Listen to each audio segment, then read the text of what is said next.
अस्सलाम वालेकुम, मेरा नाम डॉक्टर आयशा है और फिर आपके सामने हाजिर है एक न्यू टॉपिक के साथ। उससे पहले हमारे चैनल को लाइक सब्सक्राइब और शेयर करना ना भूलें। अपॉइंटमेंट के लिए नंबर स्क्रीन पे चल रहा है। चलिए जी अपने टॉपिक की तरफ चलते हैं। आज का जो हमारा टॉपिक है वो क्वेश्चंस थे, बहुत सी डिस्कशन थी, जनरल टॉक थी कि अक्सर फीमेल्स 80 to 90% फीमेल्स ऐसी होती हैं जिनको अपनी पीरियड्स की डेट नहीं पता होती है और जब वो प्रेगनेंसी होती है, उनकी कंसीव करती है, तब भी वो एंड तक कंफ्यूज ही रहती हैं और बार बार अल्ट्रासाउंड्स कराती रहती हैं, डॉक्टर को विजिट करती रहती हैं कि कैसे पता चलता है कि हमारी डेट कौन सी है, एक्सपेक्टेड डिलीवरी की डेट क्या है, हमें कब दर्दें होंगी, कैसे पता चले, कैसे याद रखें। तो देखेंगे तो बड़ी कॉमन सी चीज है कि फीमेल के पास एक दो चीजें ही होती हैं याद रखने के लिए कि आपको अपनी पीरियड की डेट जरूर याद होनी चाहिए। हम डॉक्टर्स जो हैं वो वीक वाइज काउंट करते हैं और एलएमपी यानी कि लास्ट मेंस्ट्रुअल पीरियड, जो आपको लास्ट पीरियड हुए होते हैं उसके बाद आपको माहवारी नहीं आ रही होती। जैसे कि अगर अभी कर लेंगे 1 जनवरी आपकी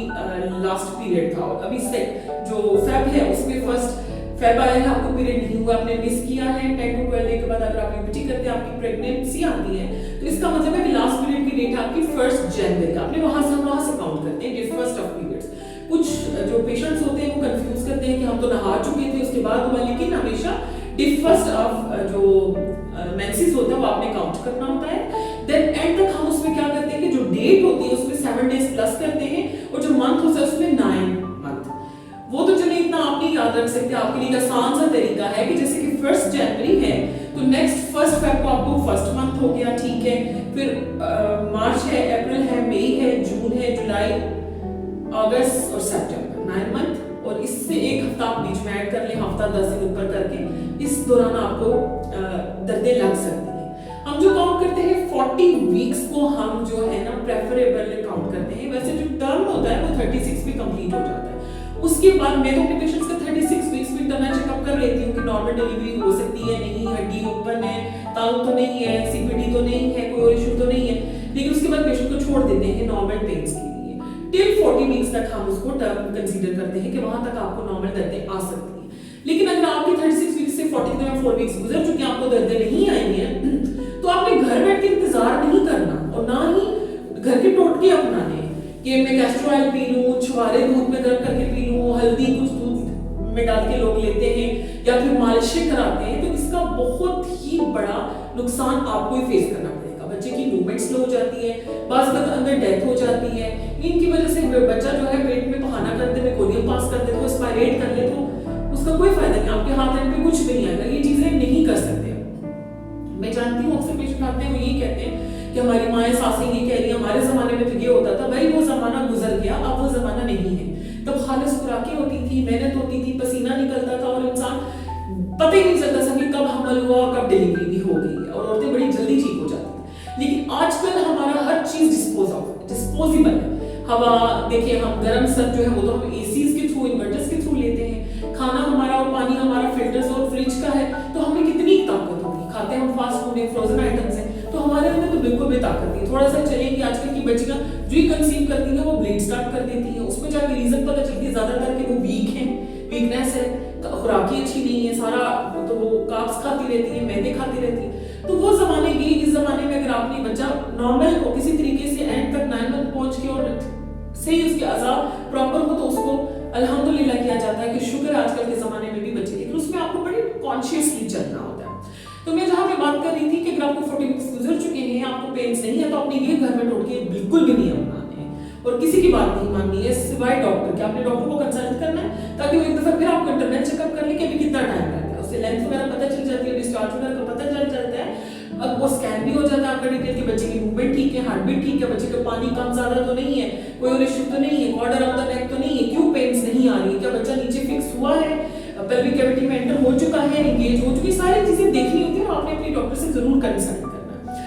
उसके बाद अगर आपका टाइम है तो आपको 1 वीक और छोड़ा जा सकता है, 41 वीक तक इंतजार किया जा सकता है, लेकिन उसके बाद हम इंतजार नहीं कर सकते क्योंकि टाइम पीरियड पूरा हो जाता है और बच्चा बाजू का नेचुरली भी अंदर बहाना यानी विकोलियम पास कर जाता है और अगर वो एक्सपायरेट कर ले तो ये उसके लिए ठीक नहीं है।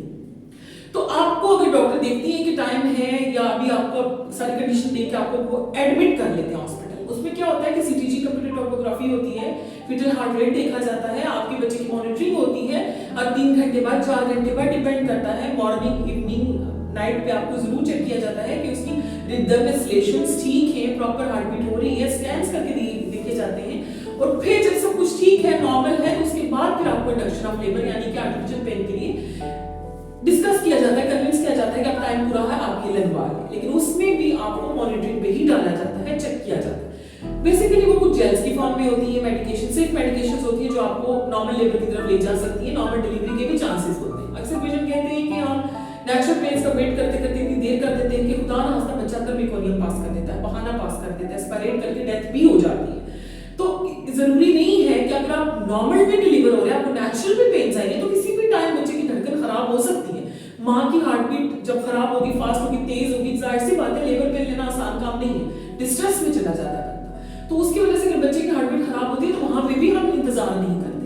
अगर हार्ट बीट 100 से कम होगी, 100 बीट पर मिनट की, तो उसको फिर सी सेक्शन पे लेके जाया जाता है। तो जरूरी नहीं है कि इसमें सी सेक्शन ही एंड पे होगा। नॉर्मल भी हमने 90% पेशेंट हमने नॉर्मल भी डिलीवर करना है, लेकिन उसमें हमने मॉनिटरिंग साथ साथ रखी होती है, हार्ट बीट चेक कर रहे होते हैं। अगर सब कुछ ठीक है, ओके है, मेकोनियम नहीं आ रहा, लेकर क्लियर है, बच्चे की हार्ट बीट भी बिल्कुल ठीक है, तो उसको नॉर्मल डिलीवर किया जा सकता है। लेकिन अगर थोड़ी बहुत खराब होती है हार्ट बीट, तो उसमें फिर बच्चे को हम माँ को ड्रिप लगाते हैं, ऑक्सीजन लगाते हैं, ताकि किसी भी तरीके से नॉर्मल का कोशिश की जाए, एंड तक किसी भी तरीके से हार्ट बीट ठीक होती है तो उसकी कोशिश की जाती है।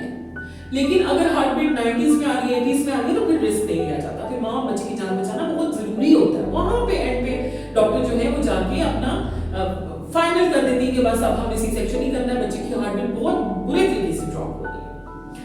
फिर इसी तरीके से कुछ मेडिकेशंस मिसोप्रोस्टोल के नाम से आती है, वो भी लोग ट्राई करते हैं, लेकिन उसको जो इंटरनेशनल गाइडलाइंस है उसके अकॉर्डिंग उसको एक्सक्लूड कर दिया गया है कि वो आईयूडी जो बच्चे पेट के अंदर फोत हो जाते हैं उनके लिए वो ज्यादा बेनिफिशियल है लेबर इंड्यूस करने के लिए, क्योंकि वो ना पेन उससे नॉर्मल की निस्बत ज्यादा और एक्यूरेट होती है। और सोचे जब जिंदा बच्चा होगा तो उस पर कितना बुरा असर पड़ेगा, तो वो तो फिर डेफिनेटली सी सेक्शन पे ही लैंड होता है।